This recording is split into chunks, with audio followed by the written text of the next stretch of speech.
ವಿದ್ಯಾರ್ಥಿಗಳೇ, ಇಂದು ನಾವು 9ನೇ ತರಗತಿಯ ತಾರ್ಕಿಕ ವಿಭಾಗದ ಗುಂಪು ಆಟಗಳಲ್ಲಿ ಎರಡನೇದು ಹಾಕಿ, ಇದ್ರ ಬಗ್ಗೆ ತಿಳ್ಕೊಳ್ಳೋಣ.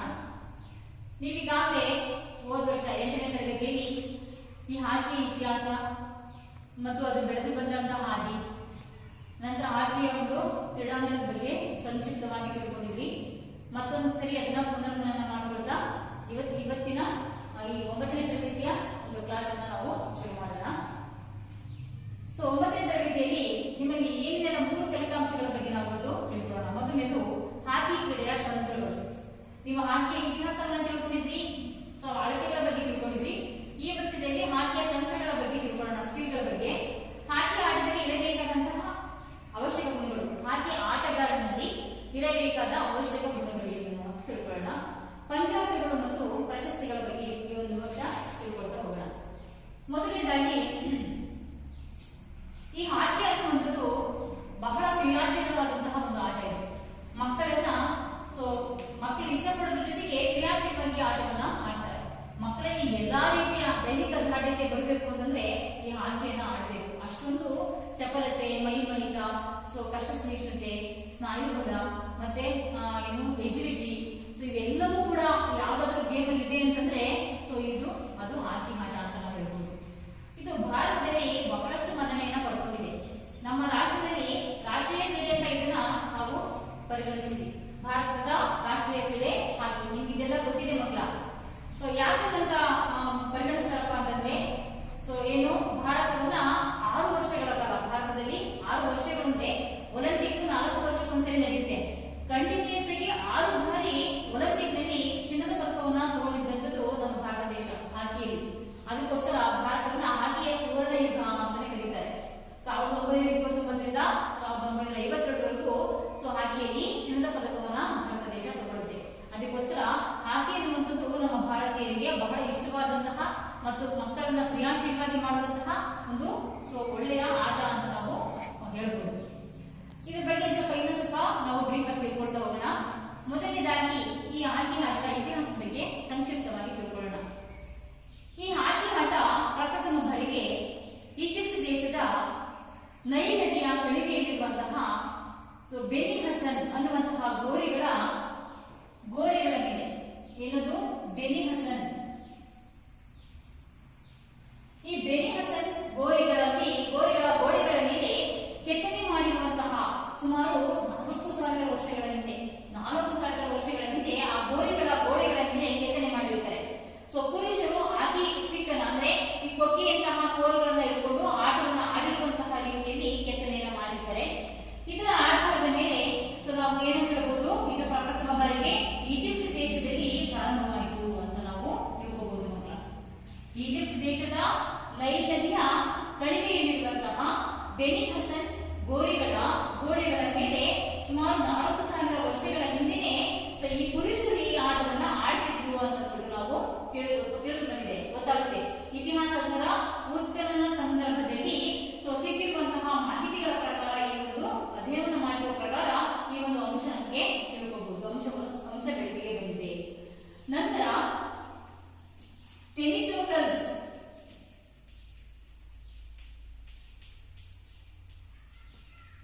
ಈ ಥೆಮಿಸ್ಟೋಕಲ್ಸ್ ಅನ್ನುವಂತಹ ಕಟ್ಟಡದ ಗೋಡೆಯ ಕೆಳಭಾಗದಲ್ಲಿ ಒಂದು ವಿಗ್ರಹ ಇರುತ್ತೆ. ಈ ಥೆಮಿಸ್ಟೋಕಲ್ಸ್ ಕಟ್ಟಡದ ಕೆಳಭಾಗ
ಎನ್ನುವಂತಹ ಪದದಿಂದ ಬಂದಿದೆ.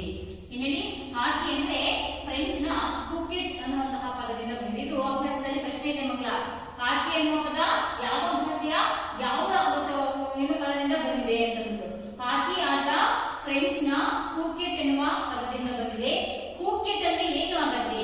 ಪೂಕೆಟ್ ಅಂದ್ರೆ ಕುರಿ ಕಾಯುವವನ ದೋಟಿ ಅಂತ. ಕುರಿ ಕಾಯುವವನ ದೋಟಿ.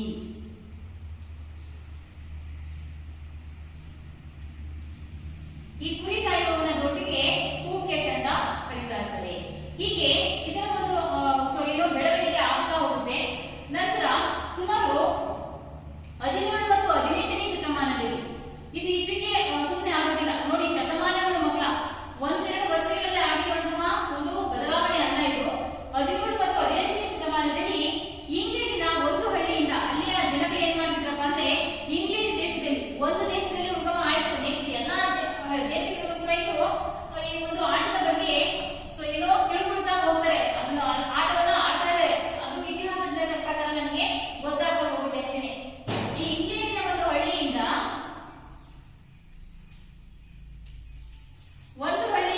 ಒಂದು ಹಳ್ಳಿಯ ಕ್ರೀಡಾಂಗಣದಿಂದ ಮತ್ತೊಂದು ಹಳ್ಳಿಯ ಕ್ರೀಡಾಂಗಣಕ್ಕೆ ಚೆಂಡನ್ನ ಹೊಡ್ಕೊಂಡು ಹೋಗ್ತಾ ಇದ್ರು. ಎಷ್ಟು ಜನ ಇದ್ರು? ಸುಮಾರು 60ರಿಂದ 100 ಜನಗಳ ತನಕ ಈ ಒಂದು ಕ್ರೀಡೆಯನ್ನ ಆಡ್ತಾ ಇದ್ರಂತೆ. ಇಂಗ್ಲೆಂಡಿನ ಒಂದು ಹಳ್ಳಿ, ಆ ಹಳ್ಳಿಯಲ್ಲಿರುವಂತಹ ಯುವಕರು ಒಂದು ಹಳ್ಳಿಯ ಮೈದಾನದಿಂದ ಮತ್ತೊಂದು ಹಳ್ಳಿಯ ಮೈದಾನಕ್ಕೆ ಸುಮಾರು 60ರಿಂದ 100ರಷ್ಟು ಜನ ಚೆಂಡನ್ನ ಈ ಬಾಲನ್ನ ಹೊಡ್ಕೊಂಡು ಹೋಗ್ತಾ ಇದ್ರಂತೆ. ಇದು ಸುಮಾರು ಬಹಳಷ್ಟು ದಿನಗಳವರೆಗೆ ನಡೆದಿತ್ತು. ಒಂದೆರಡು ದಿನಕ್ಕೆಲ್ಲ ಪಂದ್ಯ ಮುಗಿದಿರಲಿಲ್ಲ. 3-4 ದಿನ 5 ದಿನ ಹೀಗೆ ಬಹಳಷ್ಟು ದಿನಗಳವರೆಗೆ ಈ ಆಟವನ್ನ ಆಡ್ತಾ ಇದ್ರಂತೆ. ನಂತರ ಬದಲಾವಣೆಗಳನ್ನ ಮಾಡ್ಕೊಂತ ಹೋಗಿ ಇಂಗ್ಲೆಂಡಿನ ಈ ಈಟನ್ ಅನ್ನುವಂತಹ ಒಂದು ಕಾಲೇಜ್ ಇರುತ್ತೆ. ಆ ಕಾಲೇಜಿನ ಮೈದಾನದಲ್ಲಿ ಈ ಆಯತಾಕಾರದ ಮೈದಾನದಲ್ಲಿ 200 ಮೀಟರ್ ಆಯತವಿರುವಂತಹ ಉದ್ದ ಇರುವಂತಹ ಒಂದು ಮೈದಾನದಲ್ಲಿ ಈ ಆಟವನ್ನ ಆಡಿದ್ರು ಅನ್ನುವಂತಹ ಒಂದು ಸಂಗತಿಯೂ ಕೂಡ ನಮಗೆ ಬೆಳಕಿಗೆ ಬಂದಿದೆ. ಅರ್ಥ ಆಯ್ತಲ್ಲ ಮಕ್ಕಳ? ಇಂಗ್ಲೆಂಡಿನ ಈಟನ್ ಕಾಲೇಜಿನ ಮೈದಾನದಲ್ಲಿ 200 ಮೀಟರ್ ಅಳತೆಯ ಒಂದು ಅಂಕಣದಲ್ಲಿ ಇದು ಮುಂಚೆ ಏನಾಯಿತು?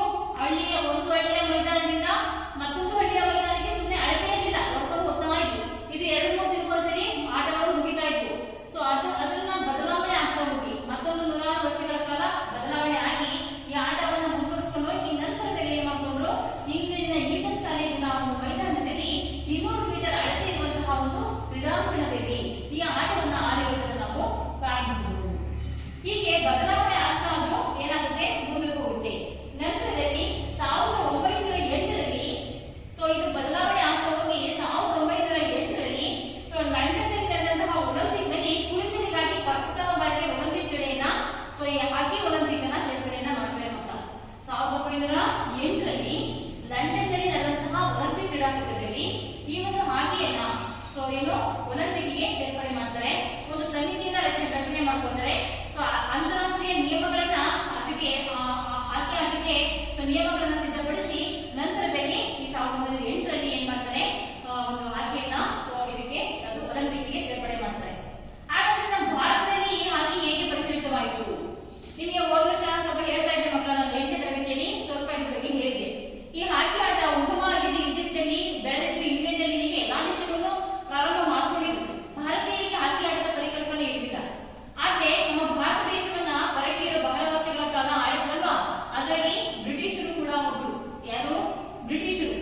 ಬೇರೆ ಯುರೋಪಿಯನ್ನರು, ಡಚ್ಚರು, ಫ್ರೆಂಚರು ಹೀಗೆ ಆಳ್ವಿಕೆ ಮಾಡಿದ್ರಲ್ವಾ, ಅದೇ ರೀತಿಯಾಗಿ ಬ್ರಿಟಿಷ್ ಸರ್ಕಾರದವರು ಕೂಡ ನಮ್ಮ ದೇಶವನ್ನ ಹಲವಾರು ವರ್ಷಗಳ ಕಾಲ ಆಳ್ವಿಕೆಯನ್ನು ಮಾಡಿದ್ರು. ಆ ಒಂದು ಸಂದರ್ಭದಲ್ಲಿ ಈ ಬ್ರಿಟಿಷ್ ಸೈನಿಕರು, ಈ ಬ್ರಿಟಿಷ್ ಸರ್ಕಾರದ ಸೈನಿಕರಿದ್ರಲ್ವಾ, ಅವರು ಮನರಂಜನೆಗೋಸ್ಕರ ಈ ಹಾಕಿ ಆಟವನ್ನ ಆಡ್ತಾ ಇದ್ರು. ಅವರಿಂದ ನಮ್ಮ ಭಾರತ ದೇಶದ ಸೈನಿಕರಿಗೆ ಈ ಆಟ ಪರಿಚಯವಾಯಿತು. ಹಾಗಾಗಿ ಇವರು ಸಹ ಹಾಕಿ ಆಟವನ್ನ ಆಡೋದನ್ನ ಕಲಿತುಕೊಂಡ್ರು. ಹೀಗೆ ಭಾರತಕ್ಕೆ ಪ್ರಥಮ ಬಾರಿಗೆ ಬ್ರಿಟಿಷ್ ಸರ್ಕಾರದ ಸೈನಿಕರಿಂದ ಭಾರತೀಯ ಸೈನಿಕರು ಆಟವನ್ನ ಕಲಿಯುವಂತಾಗುತ್ತೆ. ಅರ್ಥ ಆಯ್ತಲ್ಲ? ಬ್ರಿಟಿಷ್ ಗವರ್ಮೆಂಟ್ ಭಾರತಕ್ಕೆ ಹಾಕಿಯನ್ನ ಕಲಿಸಿದಂತೆ. ನಂತರದಲ್ಲಿ ಬದಲಾವಣೆ ಆಗ್ತಾ ಹೋಗಿ ಭಾರತದಲ್ಲಿ ಪ್ರಥಮ ಹಾಕಿ ಸಂಸ್ಥೆ ಕೋಲ್ಕತ್ತಾದಲ್ಲಿ ಸ್ಥಾಪನೆ ಆಗ್ತಾ ಇಲ್ಲ.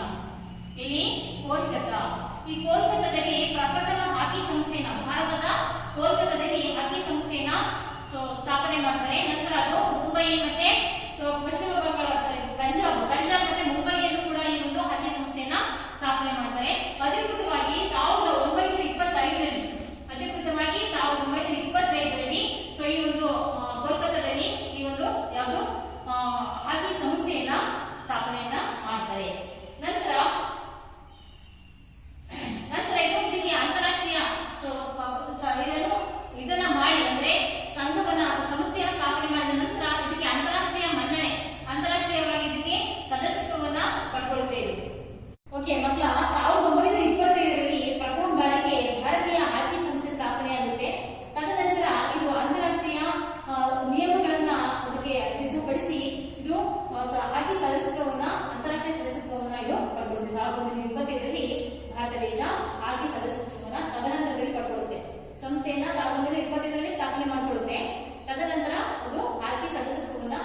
ಎಲ್ಲಾ ಅಂಶಗಳು ಬರ್ತಾ ಇದೆ ಮಕ್ಕಳ.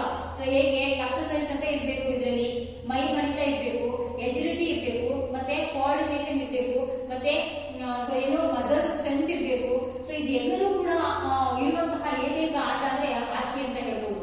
ಇದೆಲ್ಲದೂ ಕೂಡ ಇದ್ರೆ ಮಾತ್ರ ಹಾಕಿ ಆಟವನ್ನ ಆರಾಮಾಗಿ ಆಡ್ಬೋದು. ಅಂತಹ ಒಂದು ಆಟ ಅಂತ ನಾವು ಹೇಳ್ಬೋದು.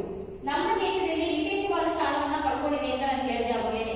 ಯಾಕಪ್ಪ ಅಂತಂದ್ರೆ ನಾವು ಭಾರತ ಹಾಕಿಯ ಸುವರ್ಣ ಯುಗ ಅಂತಾನೆ ಹೇಳ್ತೀವಿ ಮಕ್ಕಳ. 1928ರಿಂದ 1956ರವರೆಗೆ ಸೊ ಇಲ್ಲಿ ಒಲಿಂಪಿಕ್ ಕ್ರೀಡಾಕೂಟಗಳು ನಡೀತಾ ಇರ್ತವೆ. 4 ವರ್ಷಗಳಿಗೊಮ್ಮೆ ಒಲಿಂಪಿಕ್ ಕ್ರೀಡಾಕೂಟ ನಡೆಯುತ್ತಲ್ವಾ. 1925ರಲ್ಲಿ ಅಂತಾರಾಷ್ಟ್ರೀಯ ಸದಸ್ಯತ್ವವನ್ನು ಪಡ್ಕೊಂಡ ನಂತರ 1928ರಲ್ಲಿ ಸೊ ನಮ್ಮ ಭಾರತ ತಂಡ ಒಲಿಂಪಿಕ್ಗೆ ಭಾಗವಹಿಸಿರುತ್ತೆ. ಆ ವರ್ಷವೂ ಕೂಡ ಸೊ 28ರಲ್ಲೂ ಕೂಡ ನಡೆದಂತಹ ಒಲಿಂಪಿಕ್ ನಲ್ಲಿ ಬಂಗಾರ ಪದಕವನ್ನು ತಗೊಳುತ್ತೆ. ಅದೇ ರೀತಿಯಾಗಿ ಸುಮಾರು 4 ವರ್ಷಗಳಿಗೊಮ್ಮೆ ಇದನ್ನ ಕ್ಯಾಲ್ಕುಲೇಷನ್ ಮಾಡಿದ್ರೆ ನಿಮಗೆ ಗೊತ್ತಾಗುತ್ತೆ.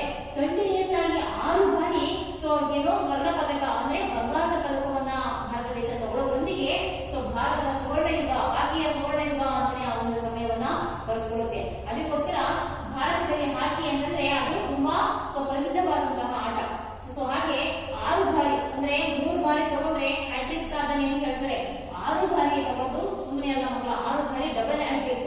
ಸೊ ಯಾರಿಗೂ ಕೂಡ ಬಿಟ್ಕೊಡದೆ ಸೊ 1928ರಿಂದ 1956ರವರೆಗೆ ಈ ಹಾಕಿಯ ಒಂದು ಸುವರ್ಣ ಯುಗ ಭಾರತದಲ್ಲಿ ಸೊ ಒಲಿಂಪಿಕ್ ನಲ್ಲಿ ಭಾರತ ಸಾಧನೆಯನ್ನ ಮಾಡುತ್ತೆ.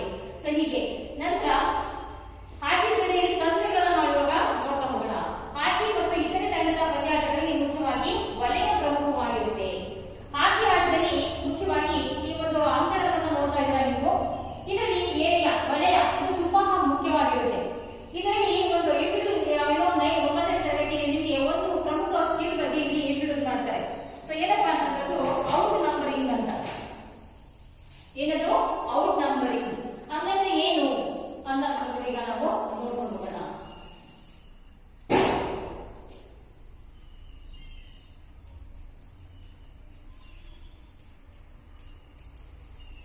ನೀವು ಕಳೆದ ಬಾರಿ ಹಾಕಿ ಅಂಕಣದ ಒಂದು ಏನು ಅಳತೆಗಳ ಬಗ್ಗೆ ತಿಳ್ಕೊಂಡಿದ್ದೀರಾ. ಮತ್ತೊಮ್ಮೆ ಒಂದ್ಸರಿ ಹೇಳ್ಕೊಂಡ್ಬಿಟ್ಟು ಆಮೇಲೆ ಈ ಕೌಶಲ್ಯದ ಬಗ್ಗೆ ನಾನು ಹೇಳ್ತಾ ಹೋಗ್ತೀನಿ. ಹಾಕಿ ಅಂಕಣವು ಸೊ ಇದು 91.40 ಮೀಟರ್ ಉದ್ದ ಅಂದ್ರೆ 100 ಯಾರ್ಡ್ಸ್ ಅಂತ ಹೇಳ್ತೀವಿ. ಇದನ್ನ ಹೆಚ್ಚಾಗಿ ಯಾರ್ಡ್ಗಳಲ್ಲಿ ಅಳತೆಯನ್ನ ಮಾಡ್ತಾರೆ. 100 ಯಾರ್ಡ್ಸ್ ಲೆಂತ್ ಇರುತ್ತೆ. ಸೊ 60 ಯಾರ್ಡ್ಸ್ ವಿಡ್ತ್ ಇರುತ್ತೆ. ಅಂದ್ರೆ ಉದ್ದ ಅಗಲ ಒಂದು 60 ಯಾರ್ಡ್ಸ್ ಇರುತ್ತೆ. 55 ಮೀಟರ್ 55 ಮೀಟರ್ ಸೊ ಏನು ಅಗಲ 91.40 ಮೀಟರ್ ಉದ್ದವಾಗಿರುವಂತಹ ಆಯತಾಕಾರವಾಗಿರುವಂತಹ ಅಂಕಣದಲ್ಲಿ ಹಾಕಿಯನ್ನ ಆಡ್ತಾರೆ. ಸೊ ಇಲ್ಲಿ ಈ ಎಲ್ಲ ಲೈನ್ಗಳಿಗೆ ಸೊ ಒಂದೊಂದು ಹೆಸರಿದೆ. ಸೊ ಏನು ಮೊದಲನೇದಾಗಿ ಇದನ್ನು ನಾವು ಗೋಲ್ ಲೈನ್ ಅಂತ ಕರಿತೀವಿ. ಏನಿದು ಗೋಲ್ ಲೈನ್ ಅಂತ ಕರಿತೀವಿ. ಸೊ ಇದಕ್ಕೆ ನಾವು ಗೋಲ್ ಪೋಸ್ಟ್ ಅಂತ ಹೇಳ್ತೀವಿ. ಏನಿದು ಗೋಲ್ ಪೋಸ್ಟ್. ಇಲ್ಲಿ ಗೋಲ್ ಅನ್ನ ಹಾಕುವಂತದ್ದು. ಈ ಒಂದು ಕಾಣಿಸ್ತಿದೆಯಲ್ಲ ಮಕ್ಕಳ, ಬಿ ಸರ್ಕಲ್ ಕಾಣಿಸ್ತಾ ಇದೆ ಇಲ್ಲಿ. ಸೊ ಇದಕ್ಕೆ ನಾವು 16 ಯಾರ್ಡ್ ಲೈನ್ ಅಂತಾನೆ ಕರಿತೀವಿ. 16 ಯಾರ್ಡ್ ಲೈನ್ ಅಥವಾ ಅರ್ಧ ವೃತ್ತಾಕಾಂಡ ಅಂತಲೂ ಕೂಡ ನಾವು ಇದನ್ನ ಕರಿತೀವಿ. ಸೊ ನೆಕ್ಸ್ಟ್ ನೋಡಿ, ಮೊದಲನೇ ಗೋಲ್ ಲೈನ್ ಇಂದ ಇಲ್ಲಿ 25 ಯಾರ್ಡ್ ಲೈನ್ ಅಂತ ಇದೆ. ಒಂದು 25 ಯಾರ್ಡ್ ಏನು ಅಗಲ ಉದ್ದ ಇದೆ. ಇದನ್ನ ನಾವು 23 ಮೀಟರ್ಸ್ ಅಂತ ಕೂಡ ಹೇಳ್ಬೋದು. ಮೀಟರ್ಗಳಲ್ಲಿ ಕನ್ವರ್ಟ್ ಮಾಡ್ಕೊಂಡ್ರೆ ಯಾರ್ಡ್ ಅನ್ನ 23 ಮೀಟರ್ ಆಗುತ್ತೆ. ಇದು ಗೋಲ್ ಲೈನ್ ಇಂದ ಮೊದಲನೇ ಲೈನ್ಗೆ ಅಂತರ ಇದೆಯಲ್ಲ, ಇದು 23 ಮೀಟರ್ ಇದೆಯಲ್ಲ, ಇದನ್ನ 25 ಯಾರ್ಡ್ ಲೈನ್ ಅಂತಾನೆ ಕರೀತಾರೆ. ಗೋಲ್ ಲೈನ್ ಅಂತಾನೆ ಕರೀತಾರೆ. 25 ಯಾರ್ಡ್ ಲೈನ್ ಅಂತ ಕರೀತಾರೆ. ಇದನ್ನ ಅರ್ಥ ಆಯ್ತಲ್ಲ? ಇದು 25 ಯಾರ್ಡ್ ಲೈನ್. ಇದನ್ನ ನಾವು ಸೆಂಟರ್ ಲೈನ್ ಅಂತ ಕರಿತೀವಿ. ಏನಿದು ಸೆಂಟರ್ ಲೈನ್. ಸೊ ಅರ್ಥ ಆಯ್ತಲ್ಲ ಮಕ್ಕಳ? Centre line 25 yard line. So goal post, goal area ಅಥವಾ ಅರ್ಧ ವೃತ್ತಾಕಾಂಡ ಅಥವಾ 16 ಯಾರ್ಡ್ ಲೈನ್ ಅಂತ ಕೂಡ ಕರೀತಾರೆ. ಇದನ್ನ ಗೋಲ್ ಲೈನ್ ಅಂತ ಕರೀತಾರೆ. ಇದನ್ನ ಗೋಲ್ ಪೋಸ್ಟ್ ಅಂತ ಕರೀತಾರೆ. ಸೊ ಇದು ವಿವಿಧ ರೇಖೆಗಳಿಗೆ ಇರುವಂತಹ ಹೆಸರುಗಳು. ಈ ಆಟವನ್ನ ನಾಣ್ಯ ಚಿಮ್ಮುವುದರ ಮೂಲಕ ಪ್ರಪ್ರಥಮವಾಗಿ ಸ್ಟಾರ್ಟ್ ಮಾಡ್ತಾರೆ. ಯಾರು ಕ್ಲಾಸ್ ಅನ್ನ ಗೆಲ್ತಾರೆ ಅವರು ಸೊ ಸೆಂಟರ್ ಪಾಸ್ ಮೂಲಕ ಅಥವಾ ಅವರ ಅಂಕಣವನ್ನು ಆಯ್ಕೆ ಮಾಡ್ಕೊಳ್ಳೋದ್ರ ಮೂಲಕ ಆಟವನ್ನ ಪ್ರಾರಂಭವನ್ನ ಮಾಡ್ತಾರೆ. ಪ್ರತಿ ಗೋಲ್ ಆದಾಗ ಮತ್ತೆ ಪುನಃ ನಾವು ಸೆಂಟರ್ ಪಾಸ್ ಇರೋದ್ರ ಮೂಲಕ ಎದುರಾಳಿಗೆ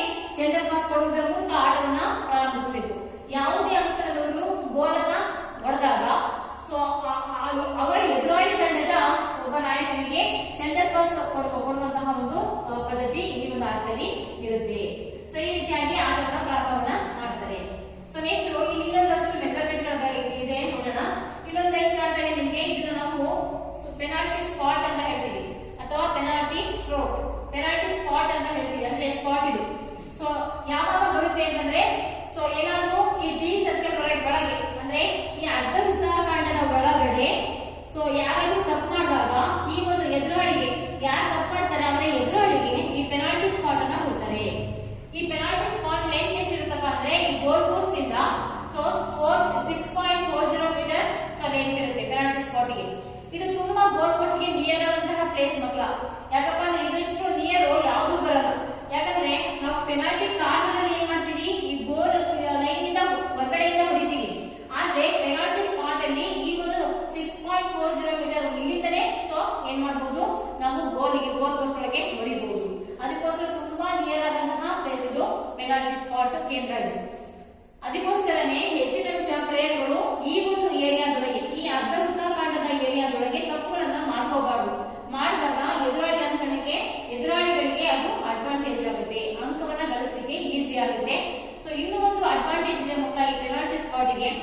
ಏನಪ್ಪಾ ಅಂತಂದ್ರೆ ಈ ಪೆನಾಲ್ಟಿ ಸ್ಪಾಟ್ ತಗೊಳ್ಳುವಂತಹ ಸಂದರ್ಭದಲ್ಲಿ ಗೋಲಿ ಒಬ್ಬ ಅಂದ್ರೆ ಗೋಲ್ ಕೀಪರ್ ಒಬ್ಬರನ್ನ ಬಿಟ್ಟು ಬೇರೆ ಯಾರು ಸಹ ಈ ಗೋಲ್ ಕ್ಷೇತ್ರದಲ್ಲಿ ಇರೋದಿಲ್ಲ. ಗೋಲು ರಕ್ಷಕನ ಒಬ್ಬರನ್ನ ಬಿಟ್ಟು ಇನ್ಯಾರು ಸಹ ಇರಂಗಿಲ್ಲ. ಗೋಲ್ ಮಾಡುವವನು ಗೋಲು ರಕ್ಷಕ. ಹಾಗಾಗಿ ಇವನು ಒಬ್ಬನೇ ಈ ಒಂದು ಏರಿಯಾವನ್ನ ಕವರ್ ಮಾಡಿ ಸೊ ಏನು ಫೋರ್ಸ್ ಆಗಿ ಬರುವಂತಹ ಅಕ್ಯುರೇಟ್ ಆಗಿ ಬರುವಂತಹ ಬಾಲ್ ನ ಹೋಲ್ಡ್ ಮಾಡಲಿಕ್ಕೆ ಕಷ್ಟ ಆಗುತ್ತೆ ಅವನಿಗೆ. ಅದಕ್ಕೋಸ್ಕರ ಈ ಪೆನಾಲ್ಟಿ ಸ್ಪಾಟ್ ಅನ್ನ ಆದಷ್ಟು ಅವಾಯ್ಡ್ ಮಾಡ್ಕೋಬೇಕು. ಸೊ ಈ ಒಂದು ಏರಿಯಾದಲ್ಲಿ ತಪ್ಪುಗಳನ್ನ ಕಡಿಮೆ ಮಾಡ್ಕೋಬೇಕು. ಅವಾಗ ಮಾತ್ರ ನಾವು ಹೆಚ್ಚು ಗೋಲನ್ನ ಗಳಿಸಲಿಕ್ಕೆ ಸಹಾಯ ಆಗುತ್ತೆ. ಸೊ ಪೆನಾಲ್ಟಿ ಕಾರ್ನರ್ ಸಂದರ್ಭದಲ್ಲಿ ಯಾರು ಈ ಪೆನಾಲ್ಟಿ ಕಾರ್ನರ್ ತಗೊಳ್ತಾನ ಸೊ ಅವಾಗ ಸೊ ಇಲ್ಲಿ ಎಷ್ಟು ಜನ ಇರ್ತಾರೆ, 8 ಜನ ಇರ್ತಾರೆ. ಇವ್ರು ಸೇರಿ ಸೊ ಇಲ್ಲಿ ಯಾಕಂದ್ರೆ 7 ಜನ ಇರ್ತಾರೆ ಮಕ್ಕಳ. 3 6 7 ಇಲ್ಲಿ 7 ಜನ ಇದಾರಲ್ಲ. ಸೊ ಅದೇ ರೀತಿಯಾಗಿ ಇವ್ರು ಸೇರ್ಕೊಂಡು ಇವ್ರು ಸ್ಟ್ರೋಕ್ ಮಾಡಿ ಸೊ ಇದ್ರೊಳಗೆ ಬರಂಗಿಲ್ಲ. ಅದರಿಂದ ಇವ್ನು ಯಾವಾಗ ಪೆನಾಲ್ಟಿ ಕಾರ್ನರ್ ಅನ್ನ ಕೊಡ್ತಾನೆ ಸೊ ಅದು ಈ ಬಾಲ್ ಬಿ ಏರಿಯಾದಿಂದ ಹೊರಗಡೆ ಇರ್ತಾರೆ ಇವೆಲ್ಲ. ಬಾಲ್ ಬಂದ ನಂತರ ಹೊರಗಡೆ ನುಗ್ತಾರೆ. ನುಗ್ಬಿಟ್ಟು ಸೊ ಏನ್ ಮಾಡ್ತಾರೆ, ಹೊಡಿತಾರೆ ಬಾಲನ್ನ. ಸೊ ಅಲ್ಲಿಂದ ಸ್ಟ್ರೋಕ್ ಅನ್ನ ಮಾಡ್ತಾರೆ, ಅಂದ್ರೆ ಇಲ್ಲಿಗೆ ಸೊ ಗೋಲ್ ಪೋಸ್ಟ್ ಗೆ ಹೊಡಿತಾರೆ.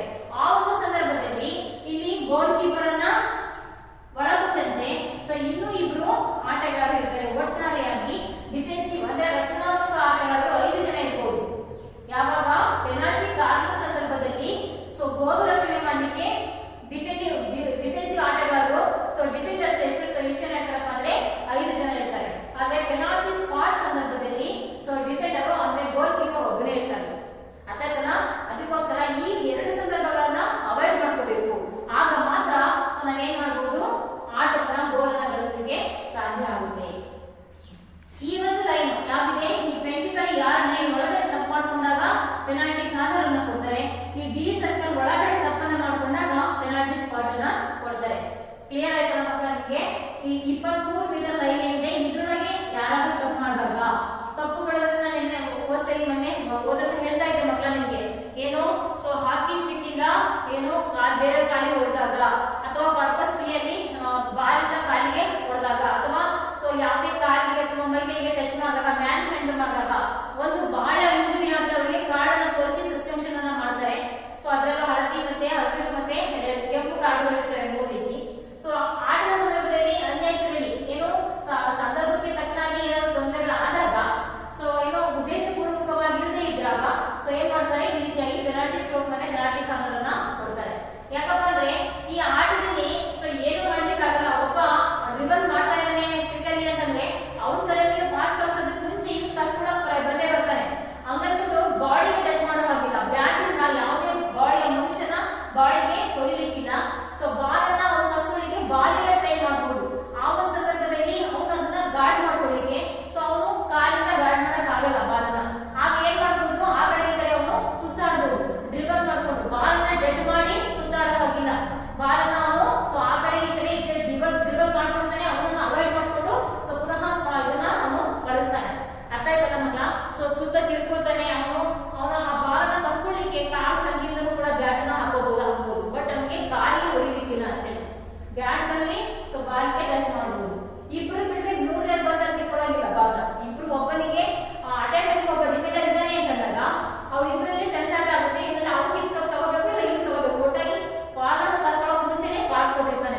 ಆಟಗಾರನ ಕೆಲಸವೂ ಕೂಡ ಬಹಳ ಮುಖ್ಯವಾಗಿರುತ್ತೆ.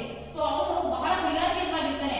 ಅದಕ್ಕೋಸ್ಕರನೇ ಈ ಆಟದಲ್ಲಿ ಹೆಚ್ಚಾಗಿ ಕೋಆರ್ಡಿನೇಷನ್ ಅಂತ ಹೇಳ್ತಾರೆ. ಅಂದ್ರೆ ಕಣ್ಣು, ಕಾಲು, ಕಿವಿ, ಮೂಗು ಎಲ್ಲಾ ಕೂತಿದೆ ಒಬ್ಬರ ಇಟ್ಕೊಂಡಿರ್ಬೇಕು ಇಲ್ಲಿ. ಸೊ ಯಾಕೆ ಅಂದ್ರೆ ಯಾವ ಕ್ಷಣದಲ್ಲಿ ಬೇಕಾದ್ರೂ ಬಾಲ್ ನಮ್ಮ ಹತ್ರ ಬರ್ಬೋದು, ಅಥವಾ ನಾವು ಬಾಲ್ ನ ಹತ್ರ ಕಸ್ಕೊಂಡು ನಾವು ಗೋಲ್ ಪೋಸ್ಟ್, ನಮ್ಮ ಗುರಿ ಏನಿದೆ ಗೋಲ್ ಪೋಸ್ಟ್ ಹಾಕೋದು. ಸೊ ತಗೊಂಡು ಹೋಗುವಂತಹ ಚಿತ್ತ ನಮ್ಮಲ್ಲಿ ಇರಬೇಕಾಗುತ್ತೆ. ಮನಸ್ಸು, ಅಂತಹ ಮನಸ್ಸನ್ನು ಇಟ್ಕೊಂಡು ಸೊ ನಾವು ಯಾವಾಗಲೂ ತಂತ್ರಗಾರಿಕೆಯನ್ನ ಕಲಿಯಬೇಕಾಗಿರುತ್ತೆ. ಸೊ ಅದಕ್ಕೋಸ್ಕರ ಸೊ ನಾವು ನನಗೆ ಫಸ್ಟ್ ಗೊತ್ತಿರುತ್ತೆ ನಮ್ಮ ಟೀಮಲ್ಲಿ ಯಾರು ಬಹಳ ಏನೋ ಪ್ರಬಲವಾಗಿ ಗೋಲನ್ನ ಮಾಡುವಂತವನು, ಅವ್ನು ಕರೆಕ್ಟಾಗಿ ಏನ್ ಮಾಡ್ತಾನೆ. ಸೊ ಒಂದೇ ಸರಿ ಈಗ ಬಿ ಅಂಕಣದಿಂದ ಎ ಅಂಕಣಕ್ಕೆ ಏನ್ ಮಾಡ್ತಾರೆ, ಅಟ್ಯಾಕರ್ಸ್ ಒಂದೇ ಸರಿ ನುಗ್ಗಿದ್ರು.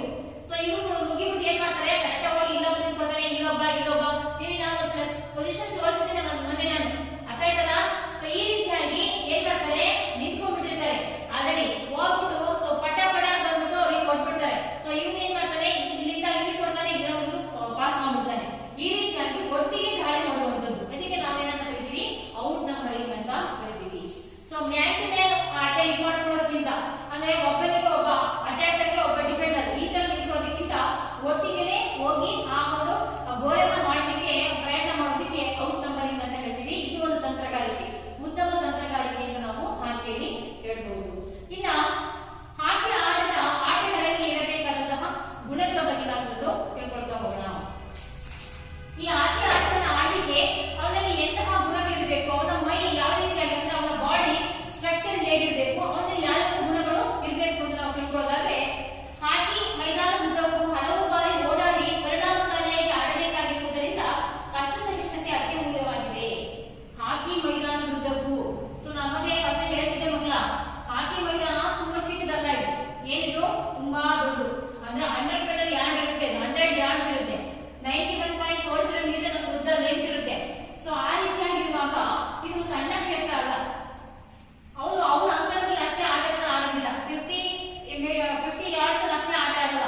ಯಾಕಪ್ಪ ಅಂದ್ರೆ ಸೊ ಇವ್ರು ಈ ಕಡೆ ಬಾಲ್ ತಗೊಂಡಾಗ ಇವ್ರು ಈ ಕಡೆ ಗೋಲ್ ಮಾಡ್ಬೇಕಾಗುತ್ತೆ, ಪುನಃ ಬಾಲನ್ನ ಈ ಅಂಕಣ ತಗೊಂಡೋಗ್ಬೇಕು. ಅದಕ್ಕೋಸ್ಕರ ಅವನು ಇಡೀ ಅಂಕಣದ ಸುತ್ತ ಓಡಾಡ್ತಾನೆ. ಇದಕ್ಕೊಂದು ಏನ್ ಬೇಕು, ಮುಖ್ಯವಾಗಿ ಕಷ್ಟ ಸಹಿಷ್ಣುತೆ. ಏನಿದು ಕಷ್ಟ ಸಹಿಷ್ಣುತೆ ಅಂದ್ರೆ ಕಷ್ಟವನ್ನ ಸಹಿಸಿಕೊಳ್ಳುವಂತಹ ಶಕ್ತಿ. ಇದು ಇದ್ರೆ ಮಾತ್ರ ಈ ಆಟವನ್ನ ಆಡಬಹುದು. ಇದು ಯಾವುದರಿಂದ ಬರುತ್ತೆ ನಮ್ಗೆ, ಸೊ ಇದು ದಿನನಿತ್ಯ ವ್ಯಾಯಾಮಗಳನ್ನ ಮಾಡೋದ್ರಿಂದ, ಕ್ರೀಡಾಕೂಟಗಳಲ್ಲಿ ಆಟೋಟಗಳಲ್ಲಿ ಭಾಗವಹಿಸೋದ್ರಿಂದ, ನಾವು ಯಾವಾಗಲೂ ಕೂಡ ಕ್ರಿಯಾಶೀಲವಾಗಿರೋದ್ರಿಂದ ಮಾತ್ರ ಈ ಕಷ್ಟವನ್ನು ಸಹಿಸಿಕೊಳ್ಳುವಂತಹ ಶಕ್ತಿ ಮನುಷ್ಯನಲ್ಲಿ ಬರುತ್ತೆ. ಕಷ್ಟ ಸಹಿಷ್ಣುತೆ ಯಾರಿಗಿರುತ್ತೋ ಅವರಿಗೆ ಬೇಗ ಸುಸ್ತಾಗಲ್ಲ, ಟೈರ್ಡ್ ಆಗಲ್ಲ. ಇದರಲ್ಲಿ ಅಂಕಣದ ಉದ್ದಕ್ಕೂ ಕೂಡ ಓಡಬೇಕು. ಅವನಿಗೆ ಮುಖ್ಯವಾಗಿ ಏನ್ ಮಾಡ್ಬೇಕು, ಅವನು ಓಡಾಡಿಕೊಂಡು ಬಹಳ ಕ್ರಿಯಾಶೀಲವಾಗಿರ್ಬೇಕಾಗುತ್ತೆ. ಸೊ ಅದಕ್ಕೋಸ್ಕರ ಆ ಸಮಯಕ್ಕೆ ತಕ್ಕನಾಗಿ ಅವನು ಆ ಸ್ಕಿಲ್ಗಳನ್ನ ತಕ್ಷಣ ಡಿಸಿಷನ್ ತಗೊಳ್ಳುವಂತಹ ಒಂದು ಸಂದರ್ಭ ಇರುತ್ತೆ. ಆ ಒಂದು ಸಂದರ್ಭದಲ್ಲಿ ಅವನು ಯೋಚನೆ ಮಾಡಲಿಕ್ಕೂ ಸಹ ಅವಕಾಶ ಇರಲ್ಲ. ಅದಕ್ಕೋಸ್ಕರ ಸೊ ಕ್ರಿಯಾಶೀಲವಾಗಿ ಅಂಕಣದ ಉದ್ದಕ್ಕೂ ಓಡಾಡಬೇಕಾಗಿರುವುದರಿಂದ ಅವನಲ್ಲಿ ಕಷ್ಟ ಸಹಿಷ್ಣುತೆಯ ಗುಣ ಹೆಚ್ಚಾಗಿರಬೇಕು. ಅಂದ್ರೆ ಕಷ್ಟವನ್ನ ಸಹಿಸಿಕೊಳ್ಳುವಂತಹ ಗುಣ, ಅಂದ್ರೆ ಎಷ್ಟು ದೂರ ಓಡಿದ್ರು ಕೂಡ, ಎಷ್ಟು ಭಾರಿಯಾಗಿ ಅಡ್ಡಾಡಿದ್ರು ಕೂಡ ಕೋಡ್ ತುಂಬಾ ಅವನಿಗೆ ಸುಸ್ತಾಗಬಾರ್ದು. ಸುಸ್ತಾದ್ರೂ ಕೂಡ ಅದನ್ನು ಸಹಿಸಿಕೊಳ್ಳುವಂತಹ ಶಕ್ತಿ ಅವನಲ್ಲಿ ಇರಬೇಕು. ಪುನಃ ಆಟವನ್ನು ಮುಂದುವರ್ಸಂಗಿರ್ಬೇಕು. ಯಾಕಪ್ಪ ಅಂತಂದ್ರೆ ಸೊ ನಾನು ಹೇಳ್ತಿದ್ದೆ ನಿಮ್ಗೆ, ಇದು ಯಾವಾಗಲೂ ಕೂಡ ಏನು 4 ಕ್ವಾರ್ಟರ್ಗಳಲ್ಲಿ ನಡೆಯುತ್ತೆ ಈ ಆಟ. ಸೊ 15 ಪ್ಲಸ್ 15 ಈ ರೀತಿ 60 ನಿಮಿಷಗಳ ಆಟ. 1 ಗಂಟೆ ಈ ಆಟವನ್ನ ಆಡುವಂತದ್ದು. ಬೇರೆ ಬೇರೆ ಆಟಗಳಲ್ಲಿ ನಾವೇನ್ ಮಾಡ್ತೀವಿ, ಒಂದೊಂದು ಸೆಟ್ ಮುಗಿದ ತಕ್ಷಣ ರೆಸ್ಟ್ ಕೊಡ್ತೀವಿ, ಸ್ವಲ್ಪ ಹೊತ್ತು 5 ನಿಮಿಷ. ಆದ್ರೆ ಈ ಆಟ ಅಂತಲ್ಲ, ಬರೀ 2 ಮಿನಿಟ್ಸ್ ಅಷ್ಟೇನೆ ರೆಸ್ಟ್ ಇರುತ್ತೆ, ಅಷ್ಟೇನೆ 15 ನಿಮಿಷಕ್ಕೆ ಒಂದ್ಸರಿ 2 ನಿಮಿಷ. ಸೊ 2 ನಿಮಿಷ ಏನ್ ಬಾಳ ಮಕ್ಕಳ ಹೋಗಿರೋ ಪುಸ್ತಕದಲ್ಲಿ ಸೊ ನೀರು ಜ್ಯೂಸ್ ಇದು ಕುಡಿಯೋಕ್ಕೂ ಟೈಮ್ ಇರಲ್ಲ. ಅಷ್ಟು ಬಹಳ ಕಡಿಮೆ ಸಮಯ, ಉಸಿರು ತಗೋಬಿಟ್ಟು ತಗೋಬಹುದು ಅಷ್ಟೇನೆ.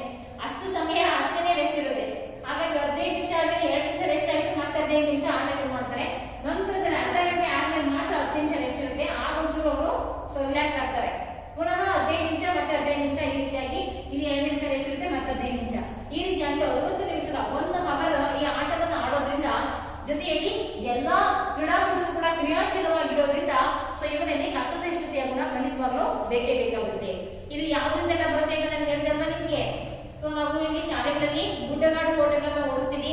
800 ಮೀಟರ್ ಇರ್ಬೋದು, ಅಥವಾ 1500 ಮೀಟರ್ಸ್, 3000, 5000, 10,000 ಹೀಗೆ. ಸೊ ರನ್ನಿಂಗ್ ರೇಸ್ ಅಲ್ಲಿ ಸೊ ತುಂಬಾ ದೂರ ಓಡಿ ಆ ಮಗು ಏನೋ ಅದನ್ನ ಸಹಿಸಿಕೊಳ್ಳುವಂತಹ ಶಕ್ತಿಯನ್ನ ಪಡ್ಕೊಳ್ತಾ ಇರುತ್ತೆ. ಸೊ ಅದು ಎಲ್ಲದೂ ಕೂಡ ಸೊ ಯಾವ್ದ್ರಿಂದ ಬರುತ್ತಪ್ಪ ಅಂದ್ರೆ ನಾವು ಆಟೋಟಗಳಲ್ಲಿ ಭಾಗವಹಿಸಿದಾಗ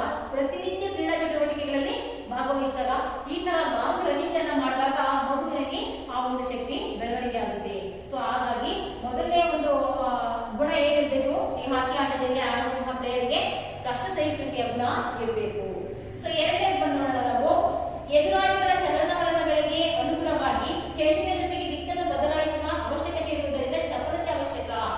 ಚಪಲತೆ ಅಂತ ಹೇಳಿದ್ರೆ ಎಜಿಲಿಟಿ ಅಂದ್ರೆ ಇವನು ಯಾವಾಗ ಮೈಯೆಲ್ಲ ಕಣ್ಣ ಇರೋದು ಅಂತಾರಲ್ಲ ಹಳ್ಳಿ ಕಡೆ ಹಾಗೆ.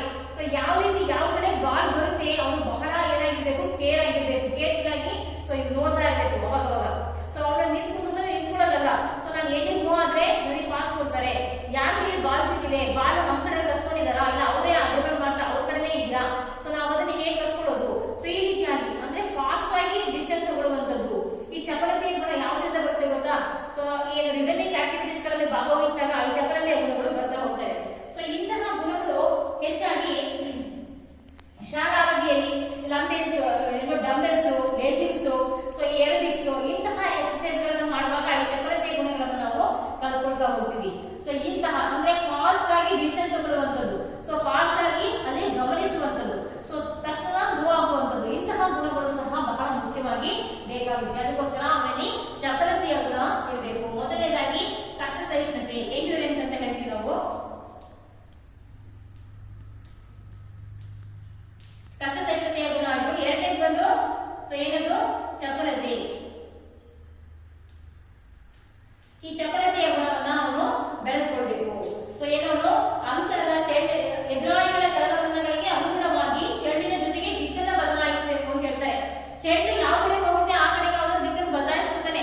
ಯಾಕಪ್ಪ ಅಂತಂದ್ರೆ ಈ ಚೆಂಡು ಅಪೋನೆಂಟ್ ಕಡೆ ಇದೆ, ಎದುರಾಳಿ ಕಡೆ ಇದೆ, ಅವನು ಅಂಕಣಕ್ಕೆ ಅವನು ಗೋಲ್ ಮಾಡುವಂತಹ ಅಂಕಣಕ್ಕೆ ತಗೊಂಡೋಗ್ತಾನೆ.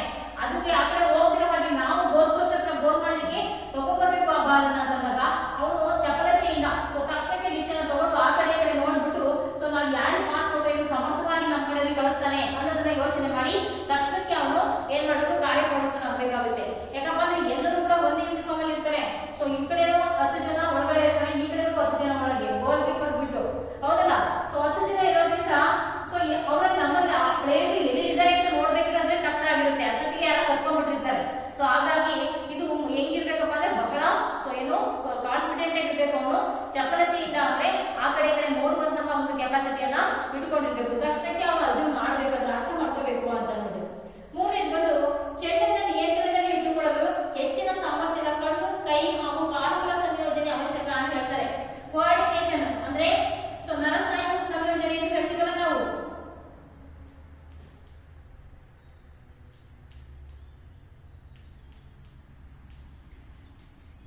ಅಂದ್ರೆ ಬಾಲ್ ಈಗ ಬಂದಿದೆ, ಇವನು ಏನೋ ಪಾಸ್ ಕೊಡ್ಬೇಕು, ಅವರಿಗೆ ಪಾಸ್ ಕೊಡಕ್ಕೆ ಇನ್ನೊಬ್ಬ ಬಂದು ಅಟ್ಯಾಕರ್ ಏನ್ ಮಾಡ್ತಿದ್ದಾನೆ, ಅದನ್ನ ಕಸ್ಕೊಳ್ಳಿಕ್ಕೆ ಡಿಫೆಂಡರ್ ಬಂದಿದ್ದಾನೆ, ಬಂದ್ಬಿಟ್ಟು ಕಸ್ಕೊಳ್ಳಿಕ್ಕೆ ಬಾಲನ್ನ ಬ್ಯಾಟ್ ಹಾಕಿ ಸ್ಟಿಕ್ಕಿಂದ ಬಾಲ್ಗೆ ಹಾಕ್ತಾ ಇದ್ದಾನೆ ಕೈನ. ಸೊ ಆದ್ರೂ ಕೂಡ ನಾವು ಏನ್ ಮಾಡ್ತೀವಿ, ಸುತ್ತಮುತ್ತ ತಿಳ್ಕೊಂಡು ಅದನ್ನ ಪುನಃ ಸೊ ಎಡಗಡೆ ಬಲಗಡೆ ಡ್ರಿಬಲ್ ಮಾಡ್ಕೊಂತ ರನ್ನಿಂಗ್ ಮಾಡ್ತಾನೆ, ಇವನು ಓಡ್ತಾನೆ. ಓಡ್ಬಿಟ್ಟು ನಮ್ಮಲ್ಲಿ ಯಾರು ಪ್ಲೇಯರ್ ಪರ್ಫೆಕ್ಟ್ ಪ್ಲೇಯರ್ ಸಿಗ್ತಾನೆ ಅಲ್ಲಿವರೆಗೂ ಕೂಡ ಅದನ್ನ ಪಾಸ್ ಕೊಡಕ್ ಹೋಗಲ್ಲ. ಅವನು ಪಾಸ್ ಕೊಟ್ರೆ ಏನ್ ಮಾಡ್ತಾನೆ, ಮಧ್ಯಕ್ಕೆ ಒಂದು ಸ್ಟಿಕ್ ಹಾಕ್ಬಿಟ್ಟು ಆ ಬಾಲ್ ಕಸ್ಕೊಂಡ್ಬಿಡ್ತಾನೆ. ಅದಕ್ಕೋಸ್ಕರ ಸೊ ನೋಡ್ತಾನೆ, ಶಾರ್ಟ್ ಪಾಸ್ ಕೊಡ್ಬೇಕು, ಲಾಂಗ್ ಪಾಸ್ ಕೊಡ್ಬೇಕು, ಸೊ ಇದರ ಹಿಟ್ ಮಾಡ್ಬೇಕು, ಇಲ್ಲ ಪುಷ್ ಮಾಡಿದ್ರೆ ಸಾಕು, ಇಲ್ಲ ಫ್ಲಿಪ್ ಮಾಡೋಣ. ಸೊ ಈ ರೀತಿಯಾಗಿ ಅವನು ಯೋಚನೆಯನ್ನ ಮಾಡ್ತಾನೆ. ಹೆಚ್ಚಿನ ಫ್ಲಿಪ್ ಯಾವಾಗ ಮಾಡ್ತಾರಪ್ಪ ಅಂದ್ರೆ ಆರಿಸ್ತಾರೆ ಯಾವಾಗ ಬಾಲನ್ನ ಅಂದ್ರೆ ಅವ್ನ ಕಡೆ ತಡೆಯಿಂದ ಆಗ್ತೀನಿ, ಅವ್ನು ಕಿತ್ಕೊಳಕ್ ಬರ್ತಿದ್ದಾನೆ ಆಲ್ರೆಡಿ. ಸೊ ಆಗ ಅಲ್ಲಿ ಅವ್ನ ಕಡೆ ಸಿಗ್ನಲ್ ಕೊಡ್ತಾನೆ. ಫಸ್ಟ್ ಅವ್ನು ಕಣ್ಣಿಂದ ಏನ್ ಮಾಡ್ಬಿಟ್ಟು ಫ್ಲಿಪ್ ಮಾಡ್ತಾನೆ ಜೋರಾಗಿ ಮೇಲಿಂದ.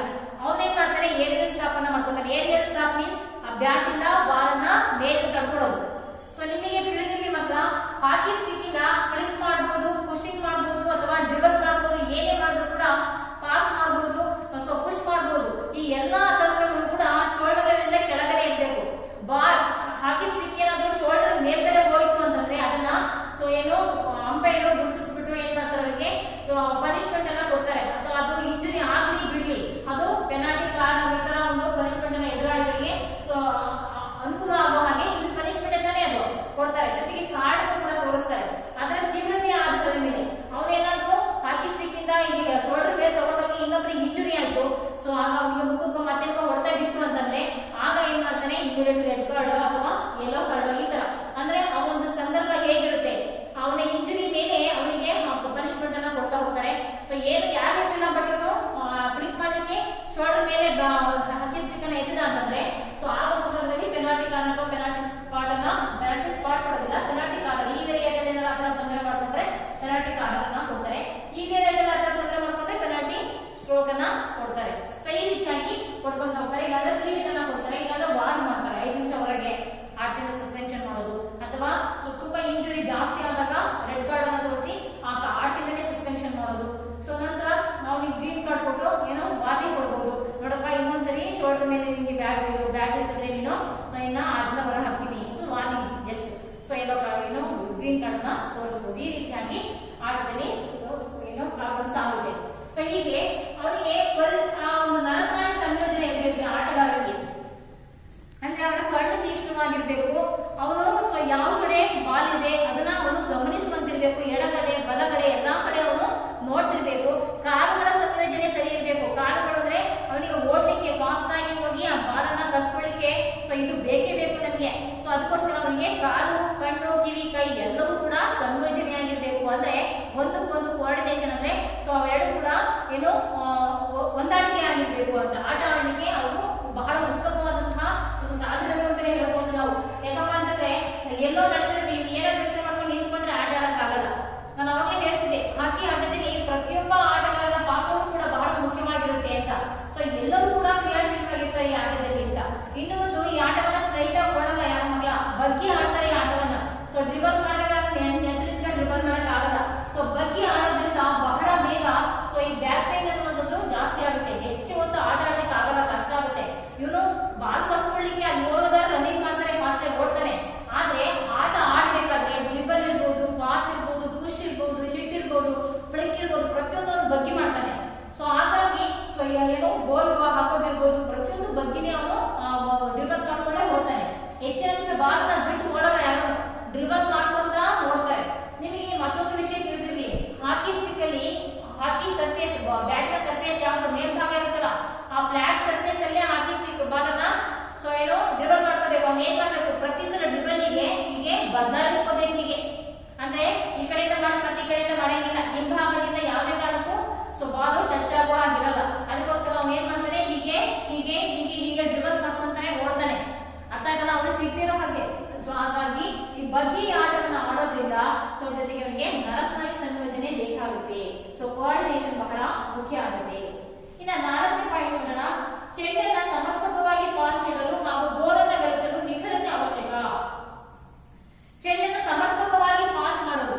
ಸೊ ಅವನಿಗೆ ಚೆಂಡನ್ನ ಸರಿಯಾಗಿ ಪಾಸ್ ಮಾಡಕ್ಕೆ ಆಗ್ತಿಲ್ಲ ಅಂತಂದ್ರೆ ಅವನು ಆಟ ಆಡೋಕೆ ಆಗಲ್ಲ, ದುರ್ಬಲನ ಆಗ್ಬಿಡ್ತಾನೆ ಅವನು. ಯಾಕಪ್ಪ ಅಂತಂದ್ರೆ ಇಲ್ಲಿ ಈಗ ಸೊ ಇಲ್ಲಿದ್ದಾನೆ, ಇವನಿಗೆ ಇನ್ನೊಬ್ಬ ಡಿಫೆಂಡರ್ ಬಂದಿರ್ತಾನೆ, ಇಲ್ಲಿ ಇವನು ಅಟ್ಯಾಕರ್, ಇವನು ಡಿಫೆಂಡರ್ ಅಲ್ಲೇ ಅವನು ಬಾಲ್ ಕೂಡ ಬೆಳೆದಿರ್ತಾನೆ. ಸೊ ಇವನನ್ನ ಕಣ್ಣನ್ನು ತಪ್ಪಿಸಿ ಇವನ ಒಂದು ಇದನ್ನ ಇವನಿಗೆ ಏನು ಬಾಲ್ ಸಿಗಿರೋ ಹಾಗೆ ತಂತ್ರಗಾರಿಕೆಯನ್ನ ಮಾಡಿ ಏನ್ ಮಾಡ್ಬೇಕು, ಸುತ್ತಮುತ್ತ ಡ್ರಿಬಲ್ ಮಾಡ್ಕೊಂಡ್ಬಿಟ್ಟು ಫಾಸ್ಟ್ ಆಗಿ ಪಾಸ್ ಕೊಡ್ಬೇಕು, ಹೌದಲ್ಲ. ಸೊ ಪಾಸ್ ಕೊಡ್ಬೇಕು ಅಂದ್ರೆ ಏನಿರ್ಬೇಕು, ನಿಖರತೆ ಇರ್ಬೇಕು. ನಿಖರತೆ ಅಂದ್ರೆ ಸೊ ಅಕ್ಯುರೇಟ್ ಅಂತ, ಪರ್ಫೆಕ್ಟ್. ಹೌದು, ನಾನು ಕಳಿಸಿರೋ ಪಾಸ್ ಅವನಿಗೆ ಹೋಗುತ್ತೆ, ಅಲ್ಲ. ಮತ್ತೆ ಇವ್ರನ್ನು ಗಮನಿಸಬೇಕಾಗುತ್ತೆ. ಅದಕ್ಕೆ ಕಣ್ಣಿನ ಒಂದು ದೃಷ್ಟಿ ಬಹಳ ಮುಖ್ಯ. ಇದಕ್ಕೆ ಎಲ್ಲಾ ಕಡೆ ಓವರ್ ನೋಡ್ತಾ ಇರ್ಬೇಕು ಅವನು. ಸೊ ಯಾರಾದ್ರೂ ಬಂದು ಮಧ್ಯದಲ್ಲಿ ಬಾಲ್ ತಕ್ಷಣ ಬೇರೆ ಕಡೆ ಹಿಟ್ ಮಾಡ್ಕೋಬಹುದಲ್ಲ, ಅದಕ್ಕೋಸ್ಕರ ಸೊ ಅವನು ಗಮನಿಸ್ತಿರ್ತಾನೆ. ಸೊ ಯಾರ್ಯಾರು ಬ್ಲಾಕ್ ಮಾಡಿರ್ತಾರೆ, ಹೆಚ್ಚಿನ ನಿಮಿಷ ಬಾಲ್ ಏನಿದೆ ಅಲ್ಲಿ ಎಲ್ಲರೂ ಕೂಡ ಔಟ್ ನಂಬರಿಂಗ್ ಅಂತ ಹೇಳಿದೆ, ಎಲ್ಲರೂ ಅಲ್ಲಿ ದಾಳಿ ಮಾಡೋದೇ ಜಾಸ್ತಿ. ಒಬ್ಬನೇ ಒಬ್ಬ ಅಟ್ಯಾಕ್ ಮಾಡಿದ್ರು ಕೂಡ ನಿಂತರ ಸುತ್ತಮುತ್ತ ನಿಂತಿರ್ತಾರೆ, ಒಂದೇ ಪ್ಲೇಯರ್ ಇರಲ್ಲ, ಎಲ್ಲ ಮಿಕ್ಸಪ್ ಆಗಿರ್ತಾರೆ. ಆದ್ರೂ ಕೂಡ ಸೊ ಯಾರು ಡಿಫೆಂಡರ್ ಜಾಸ್ತಿ ಇಲ್ಲ ಅಂತ ಕಡೆಗೆ ಸೊ ಅಲ್ಲಿ ಅವರು ಬಾಲ್ನ ನಿಖರತೆಯಿಂದ ಅಂದ್ರೆ ಪರ್ಫೆಕ್ಟ್ ಆಗಿ ಕಳಿಸುವಂತಹ ಜಾಗಕ್ಕೆ ಪರ್ಫೆಕ್ಟ್ ಆಗಿ ಕಳಿಸುವಂತಹ ಒಂದು ಶಕ್ತಿ ಅವನಲ್ಲಿ ಇರಬೇಕು.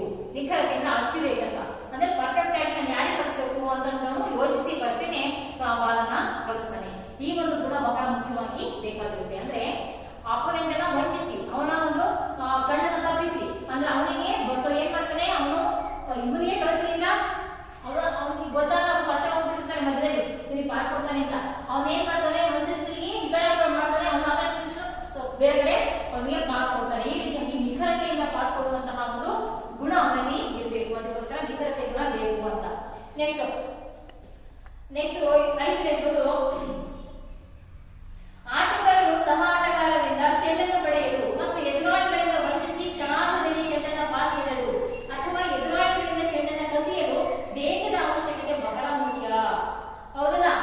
ಸಹ ಆಟಗಾರರಿಂದ ಚೆಂಡನ್ನ ಪಡ್ಕೊಳ್ಳೋದಿಕ್ಕೆ ಮತ್ತು ಸೊ ಅವನಿಗೆ ಏನು ಮತ್ತೆ ಪಾಸ್ ಕೊಡೋದಿಕ್ಕೆ ಅವನಿಗೆ ವೇಗ ಬಹಳ ಮುಖ್ಯ. ವೇಗ ಅಂದ್ರೆ ಏನಿ ಸ್ಪೀಡ್, ಅರ್ಥ ಆಯ್ತಲ್ಲ.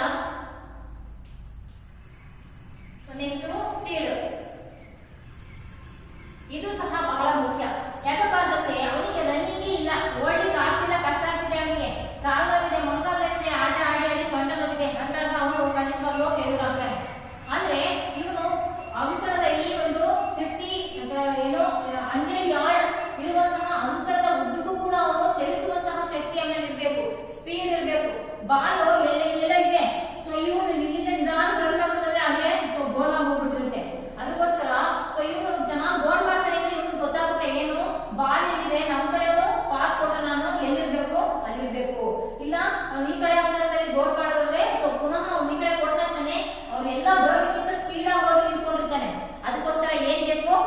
ಅವನಿಗೆ ಸೊ ಏನು ನಿಖರತೆ, ಅದು ಸ್ಪೀಡ್ ಬೇಕೇ ಬೇಕು.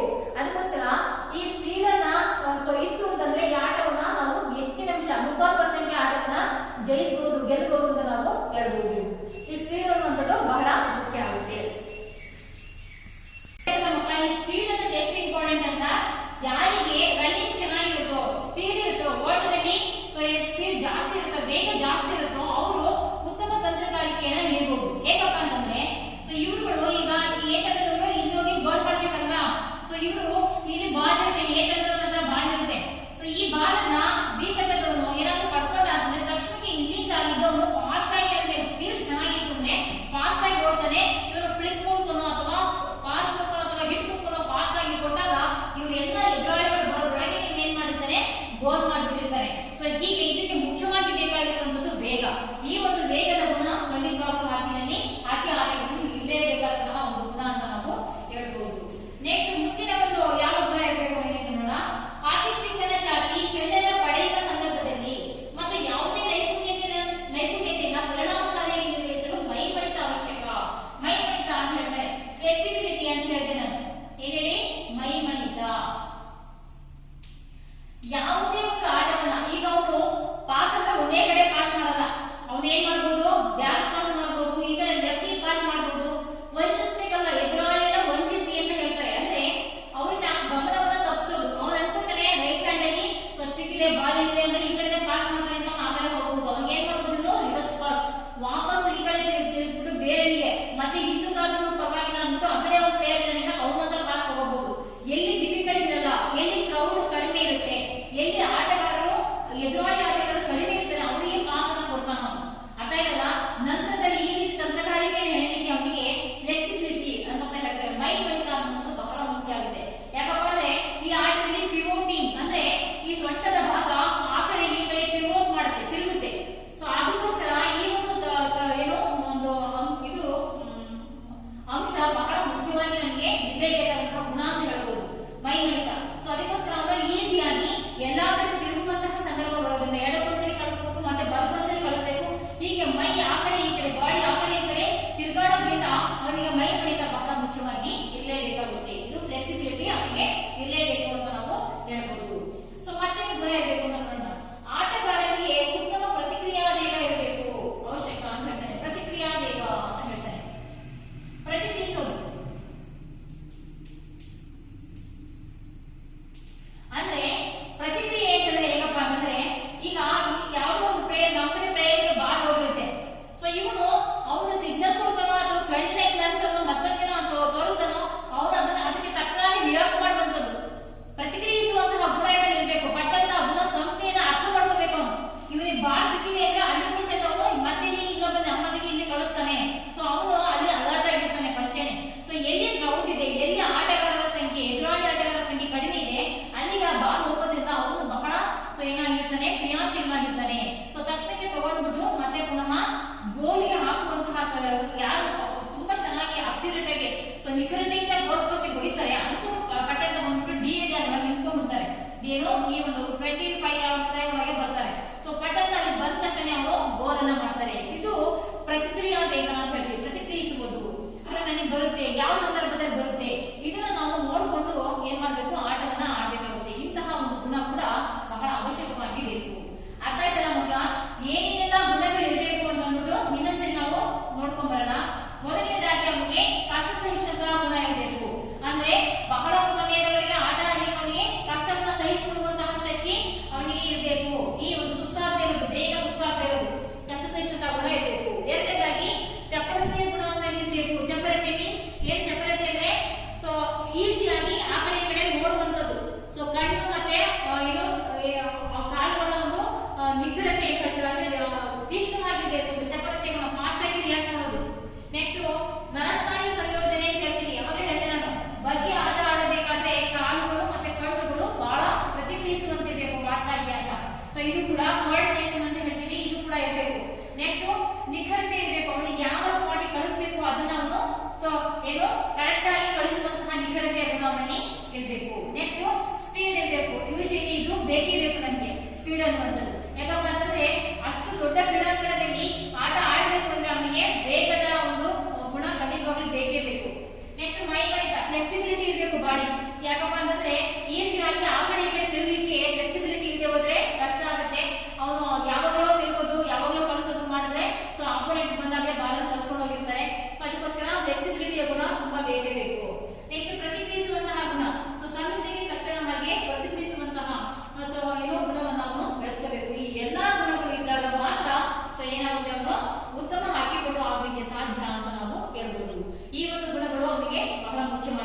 ಬೇಕಾಗ್ತದೆ. ಅರ್ಥ ಆಯ್ತಲ್ಲ ಮಕ್ಕಳ ನಿಮ್ಗೆ? ಸೊ ಮುಂದಿನ ಒಂದು ತರಗತಿಯಲ್ಲಿ ಇವತ್ತು ನಾವು ನಮ್ದು ಔಟ್ ನಂಬರಿಂಗ್ ಬಗ್ಗೆ ತಿಳ್ಕೊಂಡ್ವಿ. ಇನ್ನೊಂದೇ ನಾವು ಏನು ಅಂಕಣದ ಒಂದು ಪರಿಚಯವನ್ನ ಮಾಡ್ಕೊಂಡ್ವಿ, ಅಳತೆಗಳ ಬಗ್ಗೆ ತಿಳ್ಕೊಂಡ್ವಿ. ಸೊ ನೆಕ್ಸ್ಟ್ ಯಾವ